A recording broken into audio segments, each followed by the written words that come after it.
Vamos a buscar 2 Corintios, el capítulo 10. Aquí tengo la Biblia.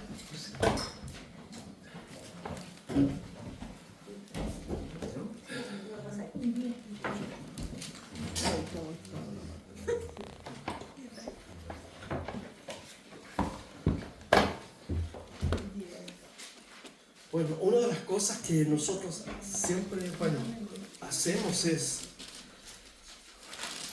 estudiar la Biblia. ¿Por qué la estudiamos? Porque Jesús, cuando estuvo con sus discípulos, Él se sentó y les enseñaba a ellos, aparte, todas las cosas del reino. Pero cuando hablaba a las multitudes, Él les predicaba. Predicar, ¿cierto?, es el arte de comunicar un mensaje, en este caso el Evangelio, las buenas noticias. ¿Y cuál era el mensaje, el centro de su mensaje? Arrepentidos porque el reino de los cielos está aquí.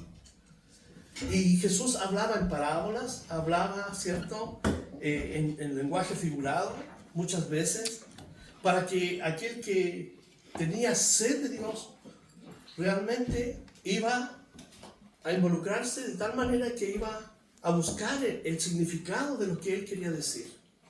Pero a sus discípulos siempre los llamaba aparte y les enseñaba. Nosotros estudiamos todo el consejo de Dios, desde Génesis al Apocalipsis.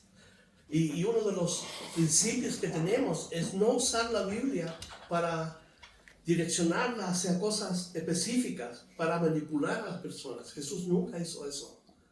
Jesús, en medio de las circunstancias que Él vivió, Él tocó todas las áreas de la vida de las personas. Y luego que Él partió, luego que Él murió y resucitó, Él, ¿cierto?, subió a los cielos y dijo: no los voy a dejar huérfanos, y envió su Espíritu Santo, que es la tercera persona de la Trinidad. Dios es Espíritu, por lo tanto no le vemos, pero así como no vemos el viento, no vemos el amor, no vemos las emociones, pero las podemos experimentar. El Espíritu Santo es una persona, es un gentleman, y Él fue el responsable de, ¿cierto?, de iniciar la iglesia en el día de Pentecostés en Hechos 2. Y cuando esto sucede, entonces Dios, a través de Jesucristo y su Espíritu Santo, levanta a hombres para que, en la medida que hombres y mujeres iban siendo alcanzados por el Evangelio y se iban reuniendo en congregaciones, ¿cierto?, les educaran y les enseñaran la palabra de Dios. Pablo, el apóstol, que era un criminal, perseguidor de la iglesia, un hombre sanguinario que arrastraba a las personas a las cárceles. Él dio el consentimiento, por ejemplo, el primer mártir cristiano, ¿cierto?, se llamó Bernabé. Él dio el consentimiento para que lo mataran. Pablo fue alcanzado por el propio Señor Jesucristo, y cuando esto ocurrió, su vida fue transformada por el poder de Dios, de tal manera que todo su énfasis, las metas que él tenía probablemente antes de conocer a Jesús, todo fue enfocado, focalizado hacia Jesucristo. Y él recibió un llamado especial para salir y predicar el Evangelio que antes perseguía. Las personas que lo conocieron decían: aquí está el que antes perseguía, ahora está hablando de aquel que él perseguía. Y Pablo fue un hombre tan fiel al Evangelio que su vida representaba literalmente la esencia y la vida del propio Señor Jesucristo. Pablo llega a decir: imítenme a mí como yo imito a Cristo, porque las gentes, las personas de ciertas ciudades, y ya yendo hacia Europa, antes de terminar el primer siglo, el Evangelio había llegado ahí, nadie conocía a Jesús. Entonces él decía: imítenme a mí como yo soy, como imito a Cristo. Y Pablo se convierte entonces en un líder, en un pastor, en un apóstol, en un evangelista, un hombre que lleva el mensaje a todas partes. Es así que llega a la ciudad de Corinto, en Grecia, donde por 1 año y medio él estuvo predicando y enseñando la palabra de Dios, y donde se levanta una congregación, pero que en la praxis o en la práctica, ¿cierto?, aunque comprendieron el Evangelio, fueron salvados por el Evangelio, se entregaron a ciertas prácticas, ¿cierto?, que reflejaban aún la vida antigua, la vida pasada, porque las Escrituras enseñan que aquel que está en Cristo es una nueva criatura, y las cosas viejas pasan. ante Cristo, ante Dios el Padre, somos nuevas personas, nos dota de una nueva naturaleza, pero estas personas, esta congregación específicamente, estaban, ¿cierto?, viviendo una vida doble, si se puede decir así. Y precisamente cuando Pablo sale de esta congregación, después de haber estado 1 año y medio allí, llegan unos maestros falsos que comienzan a corromper todo lo que Pablo había enseñado.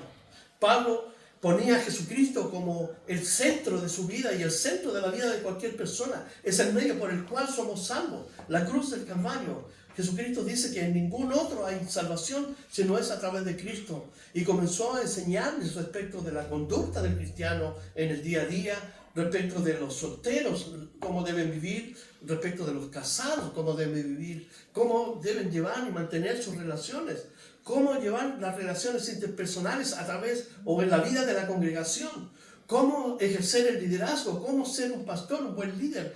Pablo enseña a la iglesia cómo desenvolver y desarrollar los dones que Dios nos da ahora que somos cristianos. Pero pues bien, Pablo entonces se encuentra con la noticia que esta iglesia está precisamente viviendo una vida doble. Estos falsos maestros comenzaron a socavar la enseñanza, pero también la integridad del apóstol Pablo. Por lo tanto, muchas personas dentro de la iglesia que eran muy volubles y susceptibles a ser, ¿cierto?, alcanzados con estos mensajes, comenzaron a dudar entonces del apóstol Pablo. Y aquí lo tenemos en este capítulo, el capítulo 10, donde el apóstol Pablo está asentando las bases de su ministerio.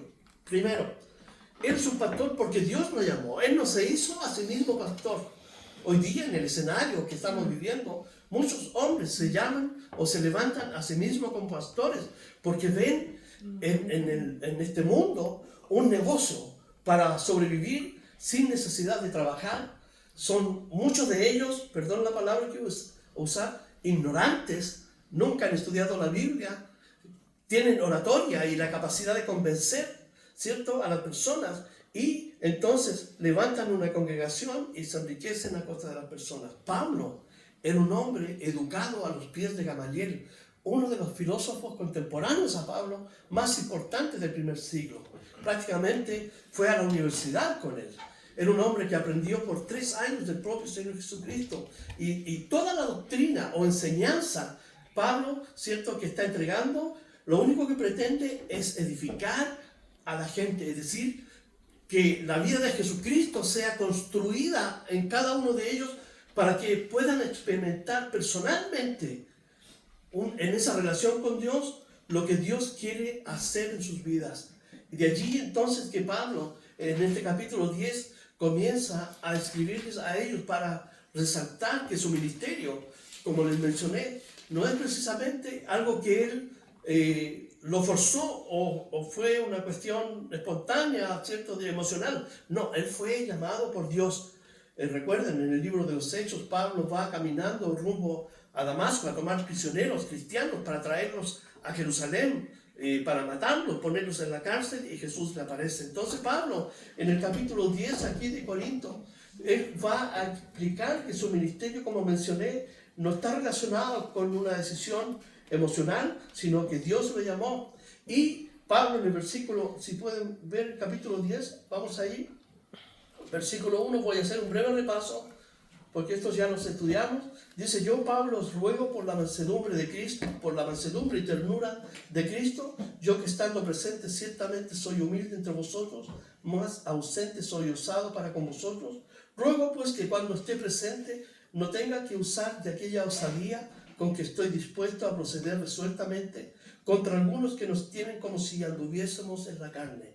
Pablo entonces está escribiéndoles a ellos porque ellos estaban diciendo que por las cartas Pablo era súper violento, súper fuerte en su lenguaje, pero su presencia corporal era muy débil, su forma de actuar. Entonces Pablo le está diciendo no, que hay una equivalencia, es decir, su vida tanto de palabras como por carta, ¿cierto?, tiene una correspondencia, primero porque está basado en la autoridad de Dios. Pablo está escribiéndoles a ellos para que ellos puedan corregir sus vidas. Entonces, lo que les está diciendo, primero, que así como Jesucristo es tierno y amoroso, él como un pastor también pudiera tomar la autoridad para, ¿cierto?, tomar la disciplina y la iglesia, ordenarla como él quisiera. Pero él acude primero a un principio de la ternura y la humildad de Cristo. Porque así como Cristo es simple, sencillo, tierno, manso, el apóstol Pablo también lo es. Por lo tanto, él espera que esta iglesia o los cristianos que están revolviendo el asunto dentro de la iglesia se puedan arrepentir. Por eso dice, no quiero usar esta osadía, es decir, para disciplinarlos y poner las cosas en su lugar. Él quiere, cuando llegue ahí, ellos estén arrepentidos. La acusación, que él era débil, que él estaba usufructuando como pastor de la iglesia y que todo su proceder como pastor estaba basado en procedimientos, en métodos, ¿cierto?, humanos, por decirlo así. ¿En qué sentido lo digo? Que usaba estrategias. Hoy día, si lo trasladáramos, porque estamos en el primer siglo, a nuestro tiempo, es como si alguien usara una reingeniería, por ejemplo, para conducir la iglesia. O si alguien usara métodos de la mercadotecnia, ¿cierto?, para introducirle a la iglesia. O métodos de la sociología, de la psicología, de la psiquiatría. En fin, de esa forma lo estaban acusando. Pero que era todo eso menos un hombre espiritual y que usaba la palabra de Dios para guiarnos a ellos. Pablo dice, no, yo no milito bajo una estructura, ¿cierto?, de un hombre que no conoce a Dios. Por el contrario, el versículo 3 al 5 dice, pues, porque lo acusaban que andaba en la carne. Es un término, ¿cierto?, que utiliza el escritor del primer siglo para referirse, ¿cierto?, a estos métodos que usa el hombre para gobernar una empresa, pero sin Dios.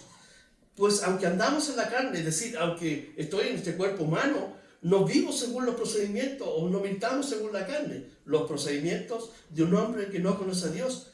Porque las armas de nuestra milicia, ¿cierto?, no son carnales, es decir, no usamos estrategias de hombres, sino poderosas en Dios para la destrucción de fortalezas, derribando argumentos y toda altivez que se levanta contra el conocimiento de Dios y llevando cautivo todo pensamiento a la obediencia a Cristo y estando prontos para castigar toda desobediencia. Entonces Pablo quiere resaltar aquí que todo su proceder, su metodología de trabajo estaba basado en un método que Dios le había dado. Él llegaba a un lugar donde no había iglesias, él predicaba, la gente llegaba y él comenzaba entonces a discipularlos, esto es, a enseñarles la palabra de Dios, comenzando desde el ABC hasta llegar hasta la Z, es decir, para enseñarle toda la doctrina y enseñanza de Dios. ¿Por qué hacía esto? Porque como hombres y mujeres, cuando llegamos a Cristo, necesitamos saber y conocer qué es lo que Dios quiere de nuestra vida. ¿Cómo debemos actuar ahora que somos cristianos? Y eso es lo que la Biblia enseña y se conoce como la voluntad de Dios. Es decir, cuando caminamos en la voluntad de Dios, vivimos conforme a los parámetros ahora que Dios nos enseña por su palabra. Ya no vivimos como antes, ¿cierto? Que vivíamos como pajaritos en el aire, pero ahora nos adaptamos y entramos en el enfoque que Dios quiere darle a nuestra vida, bajo la ética de Dios, es decir, bajo principios que ordenan nuestra vida y nos traen, ¿cierto?, a una vida de verdad útil para la sociedad. De hecho, es tan práctico el Evangelio, tan práctico, que nos enseña cosas sumamente importantes relacionadas como en el matrimonio, como el esposo debe amar a la esposa, como el esposo debe amar, ¿cierto?, al esposo, como los hijos deben amar a los padres y sujetarse a los padres, cosa que hoy día vemos que la cosa está todo al revés. En fin, Dios da principios. Por eso Pablo llegaba a un lugar y les enseñaba la palabra de Dios. Entonces Pablo está diciendo aquí, yo cuando llego a un lugar no actúo como si llegara, ¿cierto?, un hombre con principios seculares, porque mis armas para enseñarle a la iglesia no son propias de un hombre, ¿cierto?, de un ingeniero que va a ir a hacer una ingeniería, de un sociólogo que va a aplicar procedimientos, Señor, y métodos sociológicos para gobernar y controlar la iglesia, porque eso es lo que hacían los falsos maestros. Él simplemente enseñaba la palabra de Dios. Y un principio que nosotros aprendemos es que el apóstol Pablo enseñaba la palabra de Dios y confiaba que los oyentes, que los cristianos, ¿cierto?, que estaban reunidos, iban a ser obedientes para tomar esa palabra y aplicarla y vivirla cada día. Hay una gran diferencia entre memorizar la Biblia y vivirla. Aquí Pablo está centrado en que ellos vivan la palabra de Dios. Por eso dice, mis almas no son metodologías que un hombre usaría. Mis almas, ¿cuáles son? Él dice aquí, no son carnales, sino poderosas en Dios para la destrucción de fortalezas. Fíjese que Pablo usa un término aquí, fortaleza, para describir, ¿cierto?, los obstáculos espirituales que puedan afectar la vida del creyente. ¿Cuáles son estos obstáculos? Primero, Pablo en el libro a los Efesios, el capítulo 6, nos da a nosotros, nos muestra una realidad que antes no conocíamos. Que el mundo está gobernado por principados y potestades en el mundo espiritual. Gobernadores en los lugares celestes. En el fondo, ¿qué podemos decir? Que son demonios en un mundo que antes no conocíamos, pero que ahora por la palabra de Dios podemos entender que existe una realidad. Entonces cuando Pablo dice tengo armas que son poderosas para destruir fortalezas, entonces va en dos ámbitos. Primero, contra los falsos maestros que los están atacando y que están influenciando a cierta gente de la iglesia, pero también contra ese poder espiritual que quiere actuar y destruir la obra de Dios. Jesucristo, cuando fue bautizado, fue llevado por el Espíritu Santo al desierto. Y estando allí, ¿cierto?, en un tiempo de ayuno, de esperar, porque de ahí iba a iniciar su ministerio durante 3 años, él estuvo, ¿y quién se le apareció? El primero que se le apareció fue Satanás, para desafiar su autoridad, para desafiarlo a que utilice los poderes como Dios, ¿cierto?, en situaciones de un ser humano. Por ejemplo, Jesús tenía hambre, tenía sed. Y le dijo, si eres Dios, convierte estas piedras en pan. Y Jesús le dijo, escrito está, no tan solo de pan vivirá el hombre, sino de toda palabra que procede ¿de dónde? De la boca de Dios.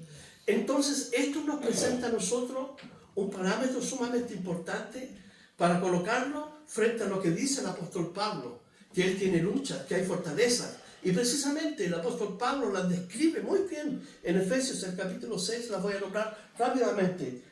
Pablo dice que no tenemos lucha contra hombres. Es decir, cuando un cristiano enfrenta situaciones, no es contra seres humanos, porque el diablo usa a personas, sino que nuestra lucha es contra principados, potestades, gobernadores de las tinieblas, huestes espirituales en la dimensión espiritual. Entonces dice, en este siglo, es decir, en este tiempo. Entonces, ¿qué hace el cristianismo? ¿Qué hace la palabra de Dios?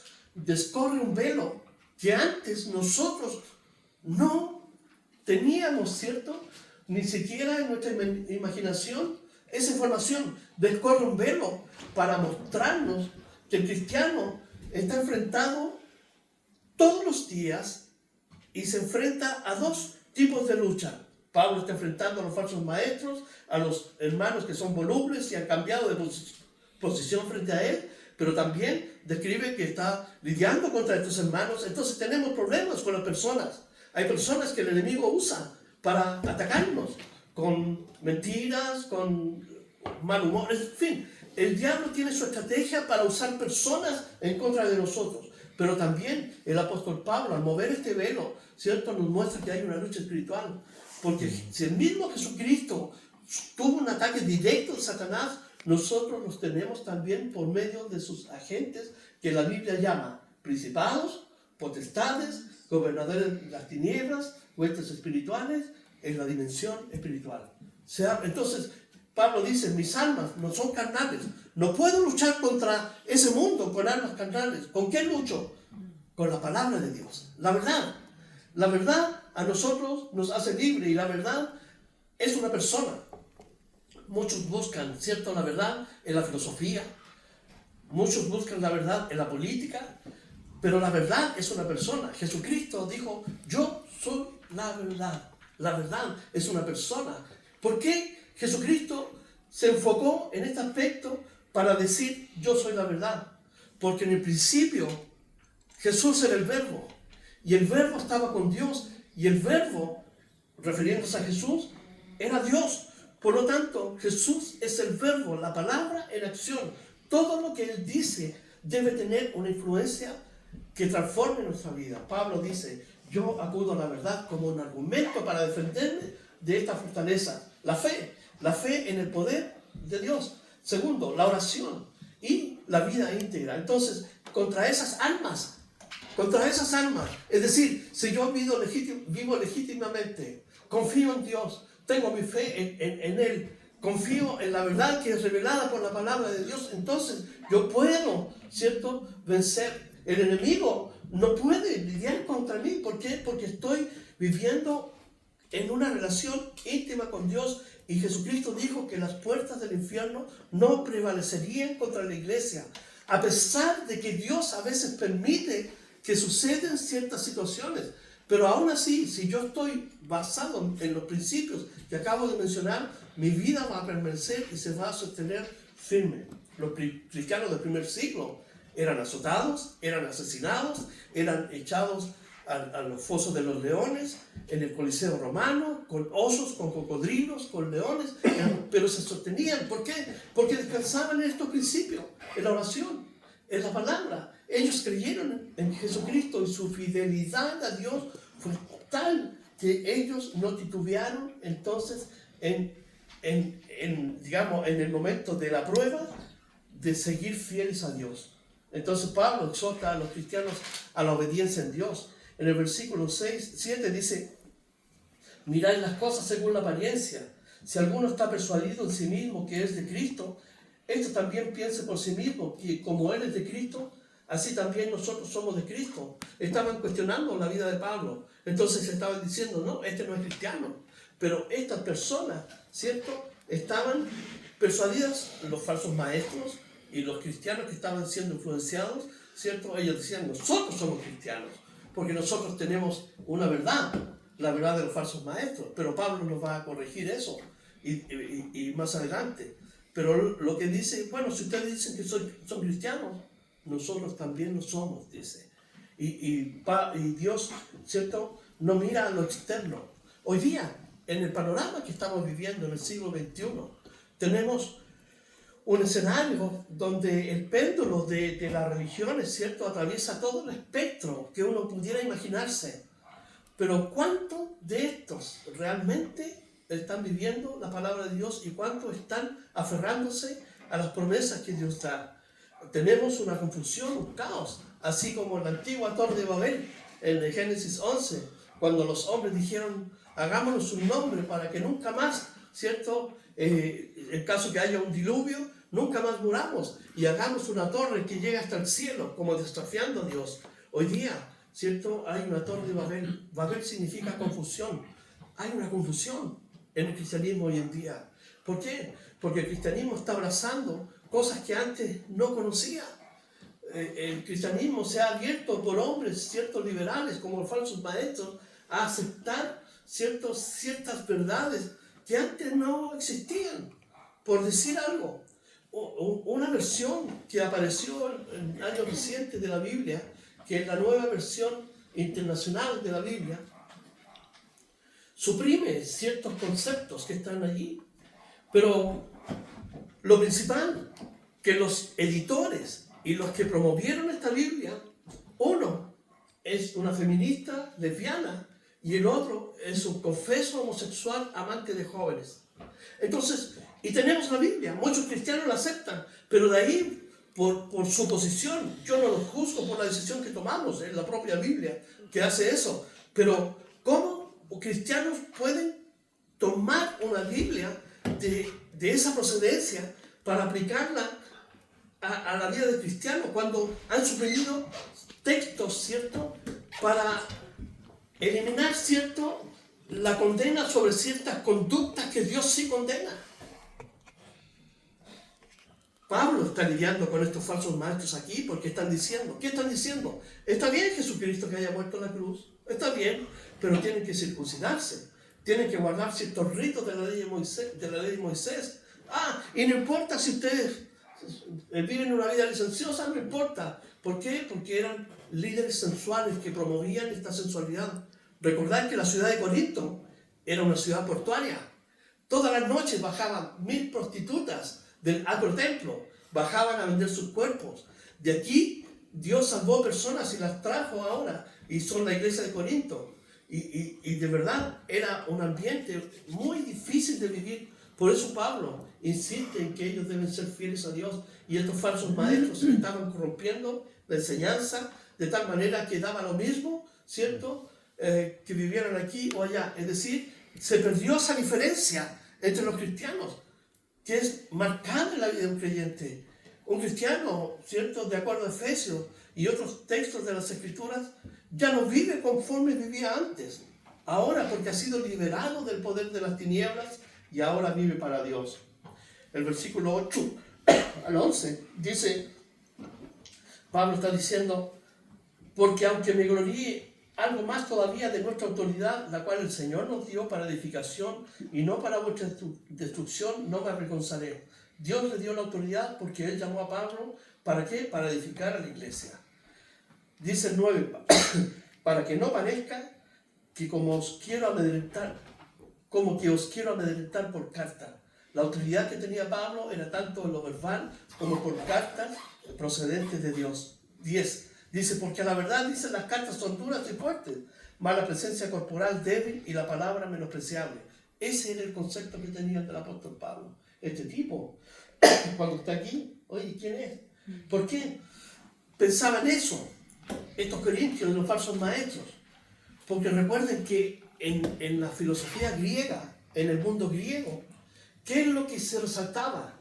¿Qué es lo que era más prioritario allí?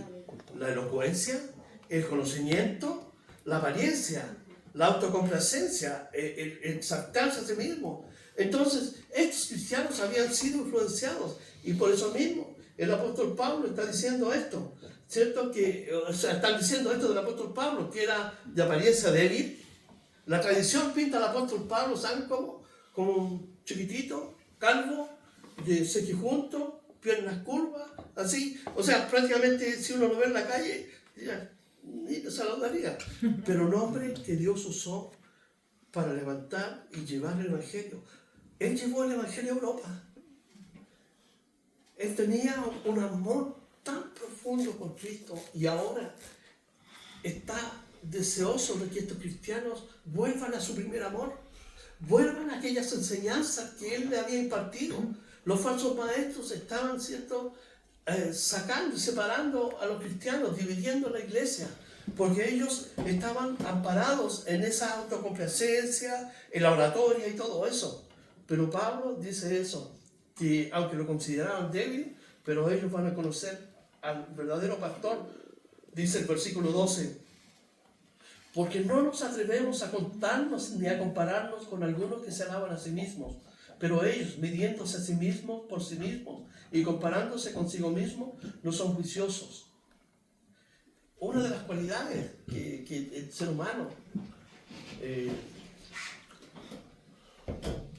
como conducta, siempre practica es compararse con alguien. Y siempre se compara con alguien que es menor a uno, ¿se da cuenta? Dice, no, oye, pero estoy hablando del hombre que no conoce a Dios. Siempre hay comparación. Para el cristiano, el objeto de la comparación es Jesucristo, porque Él es el modelo que nosotros debemos imitar en cuanto a la vida que Él vivió. Él era un hombre simple, como vivió, sencillo, humilde, amoroso, compasivo, misericordioso. Esas son las cualidades, ¿cierto?, que resaltan las Escrituras y que deben permear nuestra vida. Entonces el apóstol Pablo está diciendo que los que realmente se comparan con otros no son juiciosos. En otras palabras, son tontos. ¿Cómo pueden compararse? Y dentro de la iglesia estaba ocurriendo eso. Se estaban comparando a lo mejor en el aspecto social. Yo tengo más, ese no tiene, pobrecito, ¿cómo vive? El otro, a lo mejor porque conocía más la palabra de Dios, lo trataba de ignorante. ¿Se dan cuenta? Y esto va generando una división en el cuerpo de Cristo, lo cual Pablo no quería, ni Dios tampoco. Por eso Pablo dice que no son juiciosos, El versículo 13 dice, pero nosotros no nos gloriaremos, dice, desmedidamente, sino conforme a la regla que Dios nos ha dado por medida para llegar también a vosotros. Fíjese que Pablo, como lo mencioné, era un erudito, era un hombre de dos mundos. Tenía la ciudadanía romana y tenía la ciudadanía judía. Conocía las escrituras mejor que nadie y vivió una vida apegado al judaísmo como nadie vivió, porque él dijo, yo soy judío de judíos. Nadie había experimentado el judaísmo como él. Era celoso de su religión. Pero Pablo, para él, eso no lo estima. De hecho, cuando le escribe a la iglesia en Europa, a los filipenses, le dice que he tenido por basura todas estas cosas, porque no tienen un valor para delante de Dios. Porque Dios no mira lo externo, Dios mira el corazón. Dios mira nuestra condición, nuestra postura, ¿cierto?, frente a Él. Externamente podemos engañarnos entre nosotros, pero a Dios no lo podemos engañar. Dios mira nuestro corazón, y si nuestro corazón no está en la verdad, ¿cierto?, de Dios, que es la palabra de Dios, entonces tenemos un problema. Tenemos que pedirle a Dios que nos ayude a cambiar para que nuestra conducta esté, ¿cierto?, como la vida del Señor Jesús. Entonces dice aquí el versículo 14, porque no nos hemos extralimitado como si llegásemos a vosotros, como si no llegásemos hasta vosotros, pues fuimos los primeros en llegar hasta vosotros con el Evangelio de Cristo. Y aquí Pablo, como un padre, como un pastor, quiere decir, en otras palabras, dice, ¿quién fue el primero que les llevó el Evangelio? ¿Quién llegó a ustedes con la palabra de Dios? ¿Quién fue el primero en predicarles la palabra de Dios ahí? Fue Él, por mandato de Dios. ¿Cuándo llegaron los falsos maestros? Después que Él salió de Corinto. Después que salió de la iglesia, ¿quiénes llegaron? Llegaron los falsos maestros. ¿Y con qué llegaron? Llegaron con unas cartas desde Jerusalén diciendo, tenemos cartas de recomendación, así que nosotros nos vamos a instalar en esta iglesia. Todo lo que enseñó ese hombre está equivocado. Nosotros vamos entonces a darle la correcta interpretación. Eso fue lo que sucedió. Pero aparte de eso, la iglesia en sí, antes que llegaran los falsos maestros, ya estaban peleados, divididos. No eran capaces de resolver sus conflictos internos como congregación. De hecho, se estaban denunciando en los tribunales para resolver las cosas. Los solteros desafiaban a los casados a los solteros. Las viudas tenían problemas. Había un desorden en cuanto a los dones espirituales dentro de la iglesia. Una falta de sabiduría y de entendimiento para entender lo que Dios quería como iglesia. Juzgaban las cosas racionalmente y no las entendían de forma espiritual. Es decir, una iglesia a la cual Dios amó y amaba, pero que necesitaba ser educada en la palabra de Dios. Hoy en día encontramos lo mismo. Nosotros encontramos desorden en la iglesia. Encontramos cosas que no debieran suceder, pero están allí presentes, ¿cierto? Y es por falta de enseñanza. Y nosotros como cristianos tenemos un deber de estudiar las Escrituras. Jesús dijo, escudriñar las Escrituras, porque ellas son las que hablan de mí. El escudriñar significa investigar. Por eso un cristiano debe tener una buena Biblia. Hay Biblias que son muy buenas, por ejemplo, Biblias del lenguaje actual, pero esas Biblias son Biblias devocionales, que sacan un poco el contexto. Una buena Biblia es la versión Reina Valera 60. Un cristiano debe tener un buen diccionario, una buena concordancia. ¿Por qué? Porque Jesús dijo que debemos escudriñar, investigar. Las Escrituras nos dan a nosotros toda la evidencia para nuestra vida y de cómo debemos vivir. Entonces el apóstol Pablo dice que ellos fueron los primeros en llegar. 15. No nos gloriamos desmedidamente en trabajos ajenos, sino que esperamos que conforme crezca vuestra fe, seremos muy engrandecidos entre vosotros conforme a nuestra regla, y que anunciaremos el Evangelio en lugares más allá de vosotros, sin entrar en la obra de otro, para gloriarnos en lo que ya estaba preparado. Pablo era un iniciador de iglesias. Nunca fue donde ya una iglesia estaba establecida, ni se metió en esa iglesia. él esperaba seguir predicando el Evangelio. Entonces, lo que les está diciendo, nosotros llegamos aquí, estos fueron los que se metieron y los confundieron a ustedes.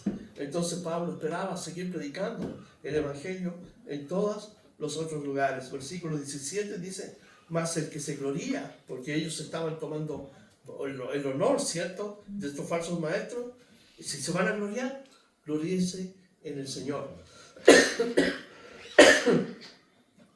Porque no es aprobado el que se alaba a sí mismo, sino aquel a quien Dios alaba. ¿Qué significa esto? Significa que ellos estaban tomando el honor que le correspondía a Dios en la iglesia. Ellos estaban siendo alabados. Y hoy en día, la labor del pastor, del obispo y otros nombres que se ponen en alguna iglesia es considerada como si prácticamente hubieran bajado del monte Sinaí a quienes hay que adorar. Pero Pablo nos pone a un líder cristiano en la correcta perspectiva de quién y qué debe hacer. Primero, es un siervo de Dios, un hombre que debe actuar bajo los parámetros y las enseñanzas de la palabra de Dios, un hombre que debe educar. En Efesios 4:11 dice que Dios ha levantado pastores, maestros, evangelistas para edificar los santos, es decir, para enseñarles la palabra de Dios y prepararlos para toda la obra de Dios. Entonces, todo esto que está pasando el apóstol Pablo aquí es por culpa precisamente de estos falsos maestros que llegaron a seducir y engañar a la iglesia. Un pastor, los líderes, debemos estar atentos cuando llegan personas con enseñanzas distintas. Me recuerdo una vez que llegó una persona y que tenía sueños, puros sueños. Anoche tuve un sueño, dijo, soñé con usted, soñé con el hermano allá, soñé. Entonces un día yo le dije, Sergio, ¿sabes qué? Esto lo vamos a parar porque esto no es así. Porque el cristiano no puede vivir por sueños. Un cristiano debe vivir por la palabra de Dios. Así que la llamamos y le dijimos, señora, nuestro procedimiento no es así. Si en otra iglesia lo van a hacer, nosotros no. Para nosotros, la palabra de Dios, capítulo a capítulo, versículo a versículo, libro por libro. Así que si usted quiere aprender, tome asiento y que el Señor le abra su corazón y le pueda ayudar. Si no, entonces que Dios les bendiga, y parece que Dios la bendijo porque se fue. Nosotros no vamos a aceptar que alguien venga a enseñar un evangelio distinto del que enseñó el Señor Jesucristo. Así que estamos nosotros persuadidos de que la verdad es la que transforma nuestra mente, nuestro corazón. Versículo 1 del capítulo 11, vamos a avanzar al 4 rápidamente. Y aquí vamos a terminar este día.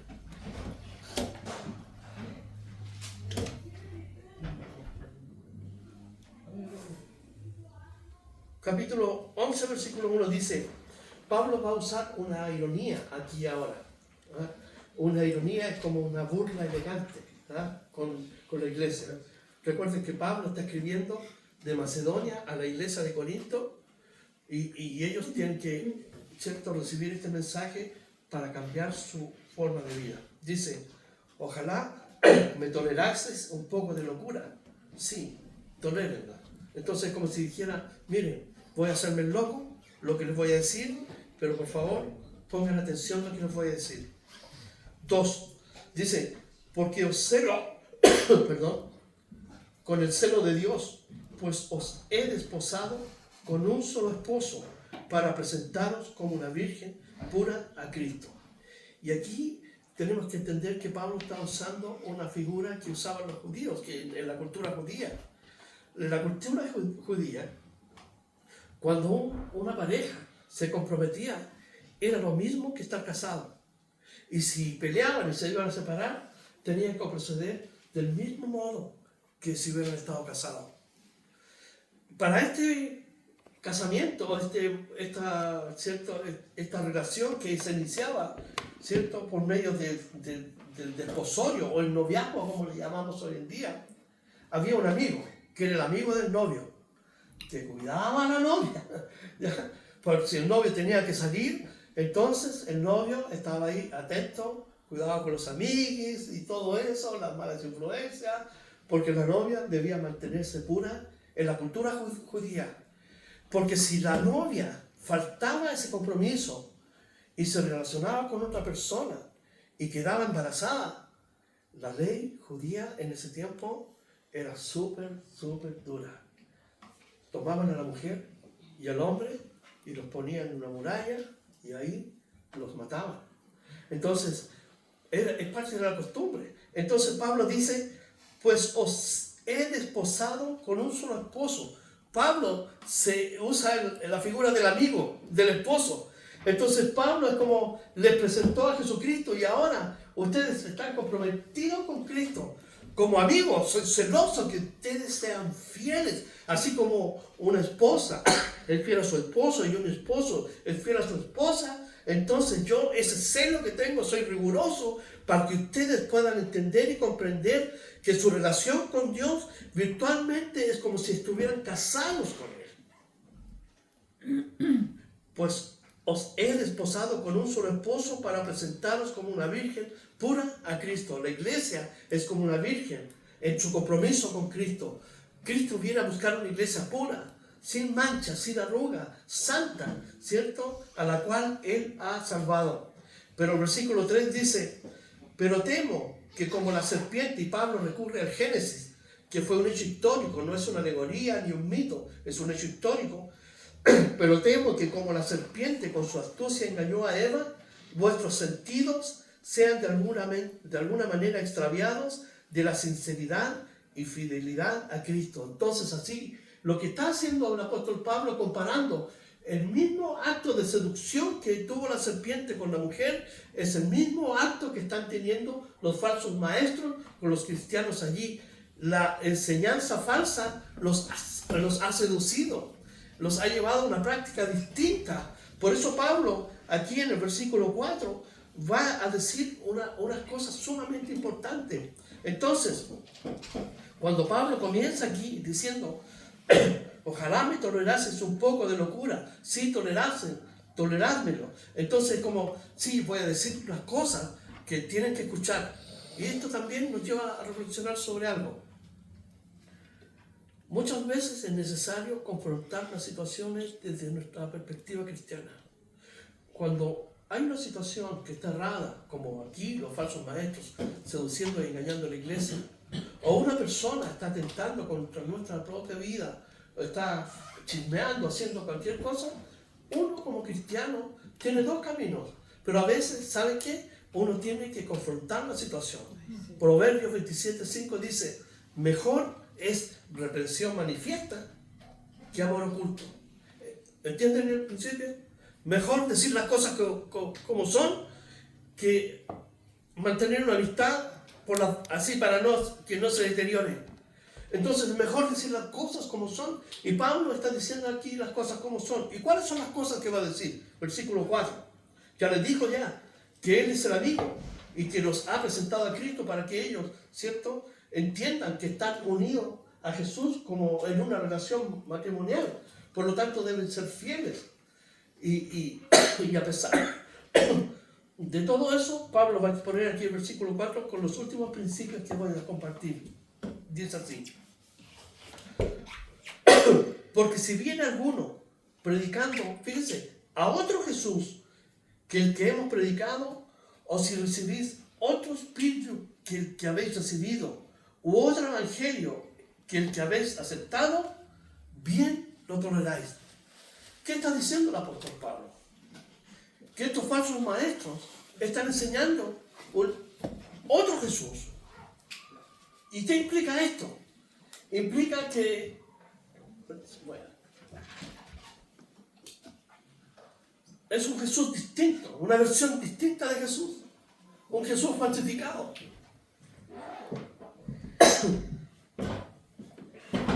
Una versión distorsionada de Jesús.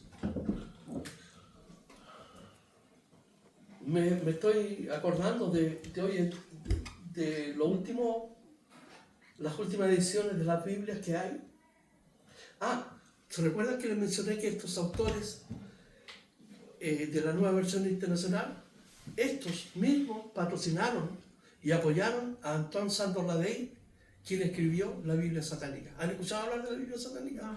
Bueno, la Biblia satánica ¿cierto? Es el fundamento de la iglesia satánica que nace en los Estados Unidos en los años 60. Su fundador, Antoine Sandor-Lavey. Y estos mismos son los que apoyaron a este hombre para que escribiera la versión de la Biblia satánica. Un Jesús distinto. Cuando Jesús iba caminando con sus discípulos en cierta ocasión en Cesarea de Filipo, le dice: ¿quiénes dicen los hombres que yo soy? ¿Qué dice la población? ¿Qué piensa de mí? Unos le dijeron: mira Jesús, algunos dicen que tú eres uno de los profetas. Si bien, estaba bien porque Jesús era profeta. Mateo 24 profetizó las cosas que están pasando hoy en día. Otros dicen que eres Juan Bautista resucitado. Había una serie de especulaciones respecto de Jesús. Pero Pedro le dijo: tú eres el Cristo, el Hijo del Dios viviente. Tú eres el Mesías. Eso es lo que le dijo. El Hijo de Dios. Tú eres Dios. Ese es el Cristo que la Biblia enseña. El Cristo que nos redime de nuestros pecados, el que nos perdona, el que no nos condena, como los judíos cuando querían condenar y matar a la adúltera. Jesús le dijo: ni yo te condeno, vete y no peques más. Entonces, estos falsos maestros estaban enseñando otro Jesús. Y eso es lo que encontramos en los testigos de Jehová, en los mormones, en la ciencia cristiana, en los niños de Dios, en los musulmanes que hablan que Jesús es un profeta, que Alá no tiene hijo de Dios. Pero Pedro dijo: tú eres el Cristo, el Hijo del Dios viviente. Por lo tanto, ellos estaban hablando de otro Jesús. ¿Qué más estaban haciendo? Estaban predicando, dice, de otro espíritu. Cuando el cristiano recibe a Jesucristo, el Espíritu Santo viene a nuestra vida y nos sella en nuestro corazón. Es como si nos pusiera un timbre y dijera: ahora ustedes son propiedad de Dios. Y ese Espíritu, el Espíritu Santo, es el que nos ilumina para poder entender cuando leemos la Biblia. Es el que nos enseña respecto de Jesús. Cuando oramos, Él nos ayuda y nos asiste. El Espíritu Santo es la tercera persona de la Trinidad, pero ellos habían recibido otro Espíritu. Y la pregunta es, si el Espíritu Santo de Dios es la tercera persona de la Trinidad, es Dios mismo que habita en la vida del cristiano, ¿cuál es la procedencia de estos otros espíritus? ¿Cuál es el origen? ¿Cuál es la fuente? Fíjense que desde el Antiguo Testamento hasta el momento en que Jesús, ¿cierto?, antes de ir a la cruz, el espíritu de Satanás intentó perturbar, destruir la obra de Dios. Y hoy en día, estos agentes, estos espíritus que vienen, tal como lo enseñó el apóstol Pablo, son huestes espirituales de maldad en una dimensión espiritual. Estos son espíritus demoníacos que vienen a confundir a la gente. En Gálatas, si me acompañan, el capítulo 1, el versículo 6.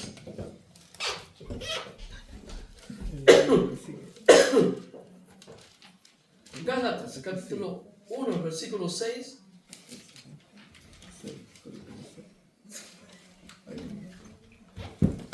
Dice así: estoy maravillado de que tan pronto os hayáis alejado del que os llamó por la gracia de Cristo para seguir un evangelio diferente. 1.6 en Gálatas. Nuevamente: estoy maravillado de que tan pronto os hayáis alejado del que os llamó por la gracia de Cristo para seguir un evangelio diferente. No que haya otro, sino que hay algunos que os perturban y quieren pervertir el evangelio de Cristo. Y aquí está la advertencia: más si aún nosotros, es decir, los apóstoles, a un ángel del cielo os anunciare otro evangelio diferente del que os hemos anunciado, sea condenado al infierno. Eso significa la palabra anatema. Entonces, ellos estaban recibiendo un espíritu distinto al espíritu de Dios, un Cristo distinto al Cristo que enseña la Biblia. Y además enseña en el mismo versículo que acabamos de leer, el versículo 4, otro evangelio del que habéis aceptado. La palabra evangelio significa buenas noticias. ¿Y cuál es la buena noticia? Que Dios en Cristo está reconciliando al hombre para que el hombre, ¿cierto?, no se vaya a condenación, sino que a través de Cristo nosotros podamos recibir el perdón de nuestros pecados y reconciliarnos con Dios en una relación amorosa con Él.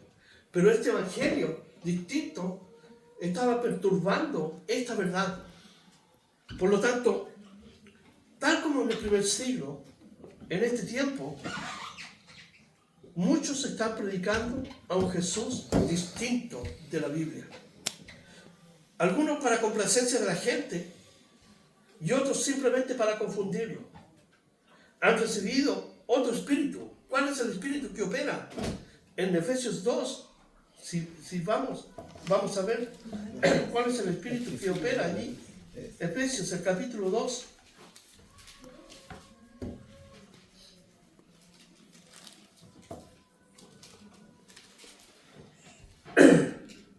Dice, versículo 1 y 2 de Efesios: y Él os dio vida a vosotros cuando estabais muertos en vuestros delitos y pecados. Esta es la raíz del Evangelio, salvación a través de Cristo. 2, en los cuales anduvisteis en otro tiempo, sin Cristo, ¿cierto?, siguiendo la corriente de este mundo, conforme al príncipe de la potestad del aire, el espíritu que ahora opera en los hijos de desobediencia. ¿Cuál es el espíritu que ellos recibían? El espíritu de desobediencia. ¿Qué es el espíritu que está operando hoy día donde hay tanta confusión? Es el espíritu del príncipe de la potestad del aire, que está engañando a la gente. Está haciéndolos, ¿cierto?, cristianos, entre comillas, sin Cristo.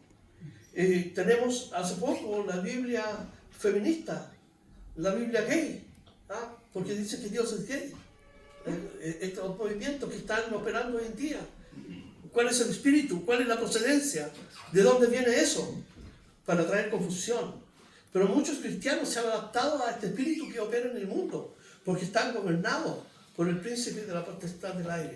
Nosotros hemos sido liberados por Jesucristo.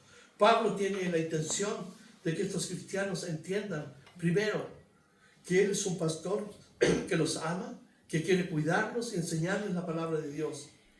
Pablo quiere que ellos entiendan que su relación es con Dios, pero al mismo tiempo con Él como pastor, y que Él es la autoridad de la iglesia. Pablo no abusó de su autoridad para corregirlo, porque él esperaba que en su relación personal cada individuo experimentara el perdón de Dios y la guía y la comunión con Dios. Estamos viviendo un tiempo donde el pensamiento liberal se ha posesionado de la vida de la iglesia, y nosotros tenemos que vivir bajo los principios inmutables de la palabra de Dios. Debemos confiar en Dios, recordar que tenemos lucha, no contra carne y sangre, sino contra un mundo espiritual. Y para eso Dios nos ha dejado la oración, el poder de la palabra, la fe, la confianza en Dios. Recordar que nosotros debemos ser fieles, así como la novia es fiel al novio o al esposo, y el esposo a la esposa. Nuestra fidelidad debe permanecer, porque estamos viviendo tiempos difíciles, tiempos de confusión, tiempos donde están pasando cosas terribles. Y uno de los versículos que más a mí de verdad me impresiona, con esto termino, es aquel que Jesucristo cita en los evangelios cuando dice: desde que el hombre ha estado en la tierra, nunca ha habido ni nunca habrá tal tribulación, de tal manera que los hombres, por la expectativa de las cosas que van a venir, van a desfallecer. Vienen tiempos difíciles, vienen tiempos de cosas que nosotros antes nos veíamos. Basta ver lo que pasó en España, con todo esto que pasó ahí, lo que pasó en Puerto Alegre. ¿Se acuerdan años atrás que cayó la lluvia de como 8 meses y mató a tanta gente? Y están pasando cosas tremendas. Entonces, ¿a qué apela Pablo? A nuestra fidelidad a Cristo. No podemos perder nuestra meta. El escritor del libro de los Hebreos dice: puesto los ojos en el autor y consumador de nuestra fe. Cada día, tomando la palabra de Dios para ser guiados. Dios nos habla por su palabra. ¿Por qué? Porque la palabra es la verdad, y la verdad es una persona. Jesús dijo: estaré con ustedes siempre. todos los días de vuestra vida. Tenemos entonces el consejo de Dios para una iglesia que estaba en una especie de decadencia, pero no es diferente a lo que está sucediendo hoy día. Hay muchas congregaciones apartados. Hoy día encontramos, por ejemplo, que el Papa dice que Jesucristo fue el fracaso de Dios en la cruz. ¿Cómo puede ser eso? Que todas las religiones conducen a Dios. El Papa ahora, eso ni siquiera se hubiera ocurrido antes de la Reforma, de orar con musulmanes, con budistas, con brujos, con hechiceros. ¿Se recuerda a Juan Pablo II en la ciudad de Asís, cuando oró con brujos, oró con hechiceros? ¿Qué está pasando en el mundo? Hay un cambio, porque el príncipe de la potestad del aire, con su espíritu de desobediencia, está obrando a nivel de líderes, ni hablar del mundo secular, de los líderes del mundo secular. Todos tienen la opción preferencial para aquello que Dios aborrece. Con esto quiero terminar. Dios desea nuestra fidelidad a la palabra de Dios. Es inmutable. Judas dice, el medio hermano de Jesús, que debemos pelear, ¿cierto? Y contender ardientemente por la fe que fue dada una vez a los santos. Nosotros somos santos. No porque alguien diga que somos santos, sino que la palabra santo significa que somos separados y apartados para Dios, por su amor, por su gracia. Vamos a orar. Padre, gracias por este día, por tu amor, por tu palabra, Señor, que es la que nos guía, nos enseña. Y esta mañana, Señor, gracias por todos los que estamos aquí, que tu palabra pueda obrar en nuestros corazones, Señor, y también gracias por el testimonio de Minor, porque es tu nombre glorificado. Tú eres exaltado, porque tú eres el que tiene el poder para, Señor, realizar este milagro. La ciencia médica había dicho que él se iba a morir, pero tú, Señor, tienes el poder de la vida y la muerte en tus manos, y tú en tu gracia nos sostienes con tu amor, Señor, y tu misericordia. Gracias, Señor, por él, por su familia, por todos, por Alex que está aquí esta mañana. Señor, gracias. Bendícenos lo que queda de este día, y a ti te damos el honor y la gloria en el nombre de Jesús. Amén.